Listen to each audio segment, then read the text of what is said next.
Il est 8h18, c'est la matinale d'Europe 1 avec Mathieu Béliard. Votre invité Sonia Mabrouk, c'est Pierre Moscovici, ancien ministre et encore commissaire européen aux affaires économiques et financières. Oui, encore commissaire européen pour quelques heures, quelques jours, on va en parler. Bonjour Pierre Moscovici. Bonjour. Mais tout d'abord, sur la réforme des retraites. Emmanuel Macron a affiché sa préférence, un accord sur la durée plutôt que sur l'âge, la durée de cotisation. Est-ce que c'est la bonne piste ? Là, pour le coup, vous m'interrogez sur un sujet qui n'est plus tout à fait le mien, puisque je suis commissaire européen. Disons que ce que j'ai senti, c'est un changement d'approche, un changement de ton, un changement de méthode. Et ce qui est important, c'est qu'il y ait d'abord une concertation avec les acteurs sociaux. Pour le coup, j'ai une vie politique assez longue derrière moi. Michel Rocard disait qu'avec une réforme des retraites, on peut faire sauter 10 gouvernements. C'est pas tant le problème. Le problème, c'est que pour avoir une réforme systémique, une réforme qui change vraiment tous les paramètres, il faut vraiment un très grand dialogue. Et il faut aussi éviter les chiffons rouges. Donc je comprends ainsi ce choix du président qui vise sans doute à déminer, préparer une concertation forte sur le sujet. Si j'ai posé la question au commissaire européen que vous êtes, c'est que vous aviez préconisé, ou plutôt la Commission européenne poussé ou pousse encore pour des économies importantes lors de cette réforme, voire pour tailler dans les dépenses de pension. Non, la Commission européenne n'est pas là. La Commission européenne n'est pas là pour dire aux États là où ils doivent couper, comme vous dites. Elle n'est pas là pour être la défenseur de l'austérité. En tout cas, c'est pas ce que j'ai fait moi pendant les 5 ans que je viens de passer. Je suis encore en train de passer à la Commission européenne.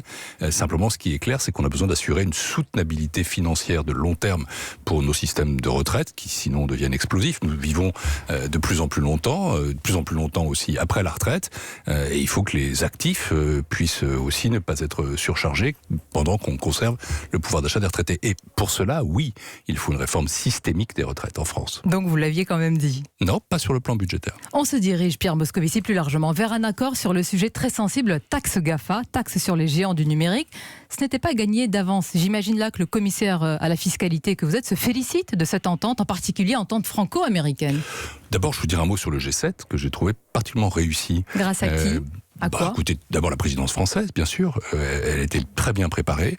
Elle a été menée avec beaucoup d'agilité, beaucoup d'habileté aussi, beaucoup d'audace et une très grande maîtrise. Je dis ça parce que je crois que cet objectif, il faut le dire aujourd'hui.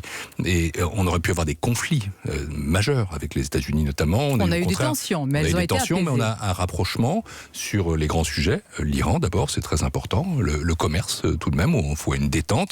Le climat et effectivement cette affaire de taxe GAFA.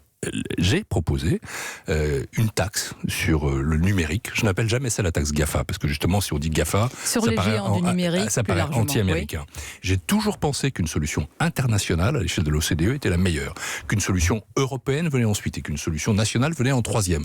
Et il était important de mettre les Américains à bord. Cela dit, maintenant, il faut quand même être lucide. Il faudra que dans le cadre de l'OCDE, on arrive à définir ce qu'est cette taxation internationale sur le numérique. C'est pas encore donc attention, chose faite. Ce n'est pas gagné. Non, c'est pas fini. Et il faudra aussi faire attention avec nos amis américains, parce qu'ils n'ont pas forcément exactement la même conception de nous, de ce qu'il faut taxer.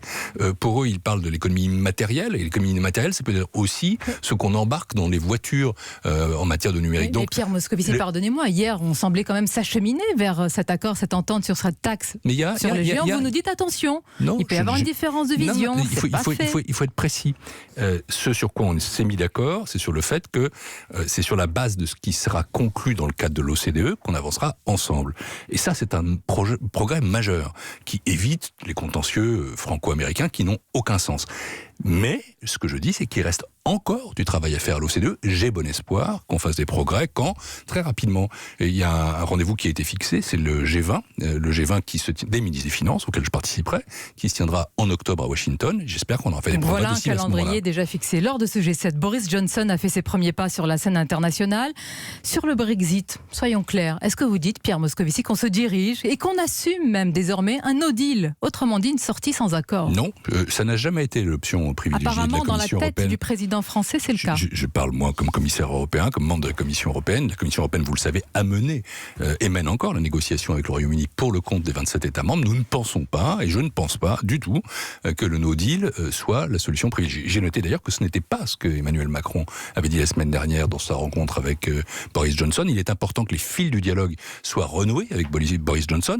Il était aussi important qu'au G7, Boris Johnson se comporte en Européen. Vous observerez que les sujets commerciaux, que sur l'Iran, il a été du côté des Européens. Alors, je n'en déduis pas que nous pouvons l'éviter facilement. Le no deal est un risque, le no deal est une option. Le devoir que nous avons, et moi je suis aussi commissaire aux douanes, c'est de le préparer, de faire en sorte que nos entreprises soient prêtes à ce qui se passerait s'il y avait une rupture des chaînes d'approvisionnement, si on doit imposer des droits de douane ou il n'en existe pas aujourd'hui. Donc ce matin, le commissaire européen dit encore qu'il peut y avoir une hypothèse, une autre alternative au no deal. Bien sûr, il y a un accord qui est sur la table. C'est dans le cadre de cet accord que nous attendons des propositions britanniques. Elles ne doivent pas toucher les paramètres principaux, notamment ce fameux backstop. Je ne vais pas entrer dans la technique, mais qu'est-ce que ça signifie? Simplement qu'on préserve les droits de l'Irlande. Et ça, c'est absolument fondamental. Et donc, la discussion continue. Et Angela Merkel et Emmanuel Macron ont dit qu'il restait un peu plus de 2 mois pour trouver un accord dans ce cadre-là. C'est vers cela que nous devons tendre nos efforts. Mais, préparons aussi le no deal, qui est une option sur la table. Préparez aussi un petit peu la facture, hein? Alors, ça vous le savez, parce que Boris Johnson assure que le Royaume-Uni n'a rien à régler en cas de Brexit sans accord. Pas question pour lui de régler l'ardoise de 43 milliards d'euros que vous lui mettez sous le nez. C'est une discussion qu'il y avait déjà eu au lendemain du Brexit et qui a été conclue dans le cadre des négociations. C'est très clair. Les Britanniques doivent régler leurs cotisations, leurs contributions financières dans tous les cas de figure, avec un no deal ou pas de no deal. Et il faut que ce sujet soit derrière nous. Il vous dit non, le Premier ministre britannique? Je pense qu'une fois qu'il aura regardé les choses un peu plus près, il s'apercevra que ce sont des obligations juridiques, des obligations financières, qu'elles doivent être absolument tenues, et elles le seront. Et d'ailleurs, il est très important que là-dessus, il n'y ait pas de conflit. Pourquoi ?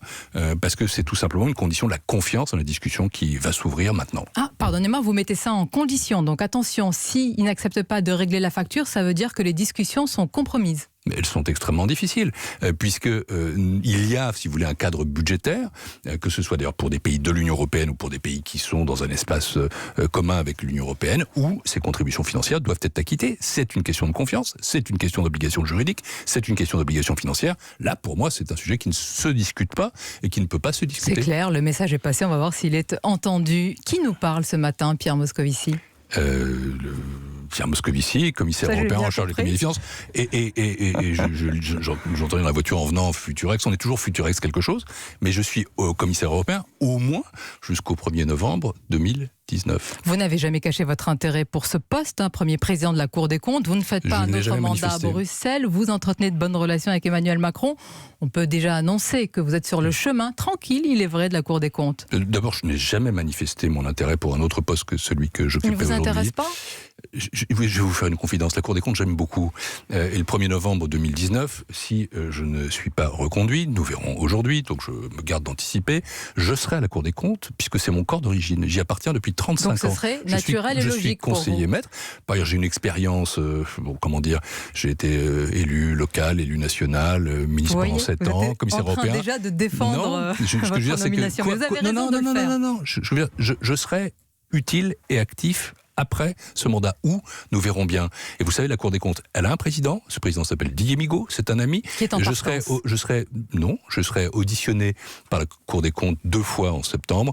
Donc j'ai avec la Cour des comptes un rapport proche. Je vous pose la question, Pierre Moscovici, parce que déjà, vous entendez ce que disent certains? Oh là là, la République des copains, regardez, ils n'ont pas de problème pour se caser, se recaser. C'est une belle récompense pour son entente avec Emmanuel Macron. Je vois que vous esquissez un sourire. J'esquisse un sourire parce que, si vous voulez, il y a une chose qui est très claire. Pour ce qui me concerne, la Cour des comptes, c'est pas quelque chose que je ne connais pas. J'en suis membre depuis très longtemps. Et le fait que j'y appartienne d'une façon ou d'une autre est effectivement celui-là naturel. Et est-ce que le premier président de la Cour des comptes que vous allez être restera toujours socialiste? Socialiste un jour, socialiste toujours? Et encore une fois, je refuse absolument de spéculer sur l'avenir. Je le prépare, comme vous dites, sereinement. J'en aurai un. Nous verrons bien lequel. Bon. Et ce sont des choses dont je parle de manière tout à fait courtoise et amicale avec le président de la République. Et sur le passé, un mot, votre regard sur votre parti? Ah là, en un mot, à refaire. Qu'est-ce qui est à refaire? Le parti. Tout le parti. Tout le parti. Et j'ajoute aussi l'idée social-démocrate. Même si vous me posiez la question, est-ce que je serai toujours socialiste? Je serai toujours social-démocrate. Je pense qu'on a besoin, dans nos sociétés, de forces qui soient des forces de justice sociale, de combat contre les inégalités, de combat pour la démocratie. Mais cette social-démocratie, elle doit être une force de gouvernement. Elle ne l'est pas aujourd'hui. Et si on n'est pas capable justement d'être une force de gouvernement, alors à ce moment-là, politiquement, c'est extrêmement compliqué d'exister. C'est tout le défi pour le Parti socialiste. Je souhaite à ceux qui le dirigent de réaliser que l'avenir de la gauche, c'est pas d'être une force protestataire, c'est d'être une force de gouvernement réaliste, crédible, juste. Et c'est ça on le vous arrête socialisme. plus sur le Parti socialiste. Merci, le très probable futur premier président de la Cour des comptes, Pierre Moscovici. L'absolument certain. L'actuel commissaire européen pour quelques heures. Jusqu'au 1er novembre. Moi, pas quelques heures. Je retiens la Cour des comptes. La Cour des comptes, j'aime beaucoup. La Cour des comptes, j'aime beaucoup. Et comment voulez-vous que je n'aime pas ce à quoi j'appartiens depuis 35 ans ?